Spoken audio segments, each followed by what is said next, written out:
नमस्कार, मी राजेंद्र तिडके आणि आपण पाहत आहात युवा दर्पण लाईव्ह। सुरुवातीला पाहूयात आजच्या ठळक घडामोडी। मंत्री माणिकराव कोकाटेंविरोधात अटक वॉरंट जामिनासाठी हायकोर्टात, पण कोर्टाचा तात्काळ सुनावणी घेण्यास नकार। कोणत्याही क्षणी अटक होणार। धनंजय मुंडेंनी घेतली अमित शहांची भेट। मुंडे मंत्रिमंडळात पुनरागमन करणार का, चर्चेला ऊत। धनंजय मुंडेंना मंत्रिपद आणि कराडला जामीन मिळणार नाही। खासदार बजरंग सोनवणे म्हणाले, मंत्री व्हायचे असेल तर अमेरिकेला जावे लागेल। आणि झेडपी निवडणुकीपूर्वी सरकारचा मोठा निर्णय, उमेदवारी अर्जावर निवडणूक निर्णय अधिकाऱ्यांचा निर्णय अंतिम राहणार। आणि आता बातमीपत्र बीड जिल्ह्याचं आणि राज्यातील इतर घडामोडींचं सविस्तर।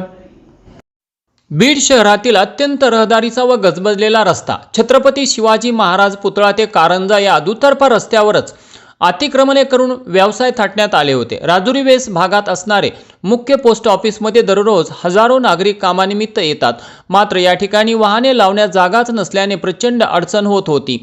याच रस्त्यावर नगर परिषद, जिल्हा मध्यवर्ती बँक, जिल्हा परिषद भाजी मंडईकडे जाणारा रस्ताही इथूनच असल्यामुळे या ठिकाणी वाहतुकीची कोंडी कायम ठरलेली असायची। ही अतिक्रमणे काढण्याची मागणी चाणक्य प्रतिष्ठान बीडचे अध्यक्ष पत्रकार प्रमोद पुसरेकर यांनी केली होती। याची दखल घेत आज बुधवार दिनांक 17 डिसेंबर 2025 रोजी सकाळीच ही अतिक्रमण हटाव मोहिमेस सुरुवात करण्यात आली। ही कारवाई बीड जिल्हा वाहतूक शाखेचे प्रभारी सुभाष सानप, पोलीस उपनिरीक्षक विजय जाधवर, पोलीस हवालदार आदिनाथ मुंडे, राहुल गायकवाड, राजाभाऊ तांदळे, वशीम शेख बनसोडे, नगरपालिका अतिक्रमण हटाव पथक प्रमुख मुन्ना गायकवाड, पवन लाहोट, सुजित जाधव, लखन तुसांबड, विकी गागट, राम रोकडे, किरण भिसे यांनी मिळून केली। तर ट्रॅक्टर आणि जेसीबी सह वाहतूक पोलीस निरीक्षक सानप आणि पोलीस उपनिरीक्षक जाधवर यांनी संपूर्ण दिवसभर ही मोहीम राबवून हा रस्ता अतिक्रमण मुक्त करून शहरातील नागरिकांना दिलासा दिल्यामुळे नागरिकांकडून पोलीस प्रशासनाचे अभिनंदन केले जात आहे।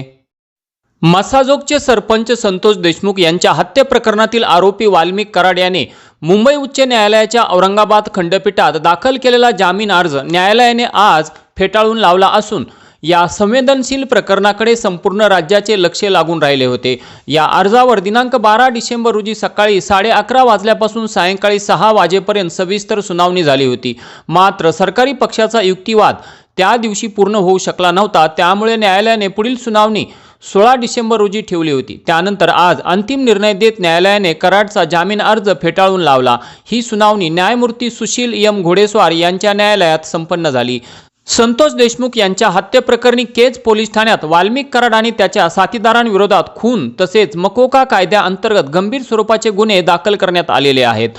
या प्रकरणातील गुन्ह्याचे गांभीर्य आणि उपलब्ध पुरावे पाहता न्यायालयाने त्याला दिलासा देण्यास स्पष्ट नकार दिला।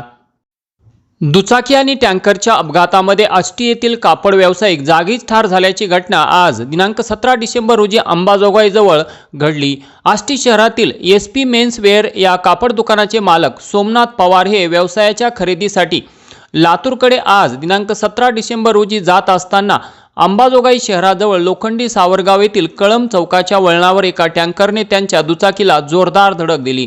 त्यामुळे झालेल्या भीषण अपघातात सोमनाथ पवार वय 38 वर्ष राहणार आष्टी यांचा जागीच मृत्यू झाला।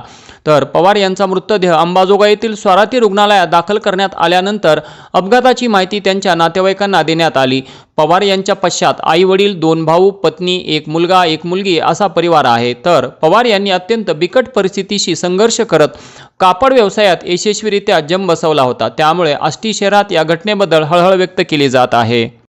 गेवराई शहरापासून 2 किलोमीटर अंतरावर उड्डाणपुलाचे काम सुरू असलेल्या ठिकाणी 2 कंटेनरच्या भीषण अपघातामध्ये 1 जण ठार तर 2 जण जखमी झाल्याची घटना मंगळवार दिनांक 16 डिसेंबर रोजी घडली। गेवराईपासून 2 किलोमीटर अंतरावर ट्रक आणि कंटेनरची समोरासमोर धडक होऊन या अपघातात घाशिकान पठाण वय 40 वर्षे राहणार वडवळ तालुका चाकूर जिल्हा लातूर हे जागीच ठार झाले, तर जावेद गुलाब चौधरी वय 30 वर्षे व फरमान जावेद पाशा वय 23 वर्षे दोघेही राहणार उत्तर प्रदेश हे 2 जण जखमी झाले आहेत। या अपघातातील एक कंटेनर बीडहून छत्रपती संभाजीनगरकडे जात होता, तर दुसरा कंटेनर छत्रपती संभाजीनगरहून बीडच्या दिशेने येत असताना हा अपघात झाला। जखमीला अगोदर गेवराई उपजिल्हा रुग्णालयात प्राथमिक उपचार करून पुढील उपचारासाठी संभाजीनगरला हलवण्यात आल्याचे समजते। बीड जिल्ह्यातील धुळे सोलापूर महामार्गावरील गेवराईजवळ झालेल्या दरोड्याच्या घटनेचा तसेच बीड तालुक्यात घडलेल्या 3 जबरी चोरीच्या गुन्ह्यांचा समांतर तपास बीड LCB कडून सुरू असून पी.आय. श्री शिवाजी बंटेवाड यांच्या नेतृत्वाखाली एलसीबीने 3 आरोपींना अटक केली होती। त्यानंतर या प्रकरणात बीड एलसीबी, गेवराई पोलीस ठाणे, आरसीपी पथक आणि येरमाळा पोलीस ठाणे यांनी संयुक्तपणे 100 पोलिसांचा ताफा घेऊन धाराशिव जिल्ह्यात खामकरवाडी येथे जाऊन कोम्बिंग ऑपरेशन राबवून मोठी कारवाई करत एकूण 14 लाखांचा मुद्देमाल जप्त केला। खामकरवाडी हे अत्यंत कुख्यात गुन्हेगारांचे गाव आहे। इथे आरोपीच्या अटकेसाठी गेलेल्या पोलिसांवर अनेक वेळा हल्ले झाल्याचे प्रकार घडलेले आहेत। तसेच चोरलेला मुद्देमालही हाती लागू दिला जात नाही। अशी कोणतीही चूक होऊ नये म्हणून बीड पोलिसांनी खबरदारी घेत 100 पोलिसांचा फौजफाटा तेथे पोहोचवला। वस्तीवरील प्रत्येकावर बारीक नजर ठेवण्यासाठी ड्रोनचा वापर करण्यात आला। प्रत्येक घराची बारकाईने झडती घेत स्वयंपाकघरातील डब्यात ठेवलेले तब्बल 11 तोळ्याचे दागिने व रोख रक्कम असा एकूण 14 लाख रुपयांचा मुद्देमाल जप्त करण्यात आला। ही कारवाई पोलीस अधीक्षक श्री नवनीत कामत, अप्पर पोलीस अधीक्षक श्री सचिन पांडकर यांच्या मार्गदर्शनाखाली बीड एलसीबीचे पी.आय. श्री शिवाजी बंटेवाड व गेवराईचे पी.आय. किशोर पवार यांच्या नेतृत्वाखाली पार पडली। या कारवाईत ए.पी.आय. पवार, पी.एस.आय. श्रीराम खटावकर यांच्यासह सोमनाथ गायकवाड, मनोज वाघ, अशोक दुबाले, राहुल शिंदे, बाळू सानप, अर्जुन यादव, अंकुश वरपे, विकी सुरवशे, मनोज परजने, अशफाक सय्यद, नितीन वडमारे यांचा सहभाग होता।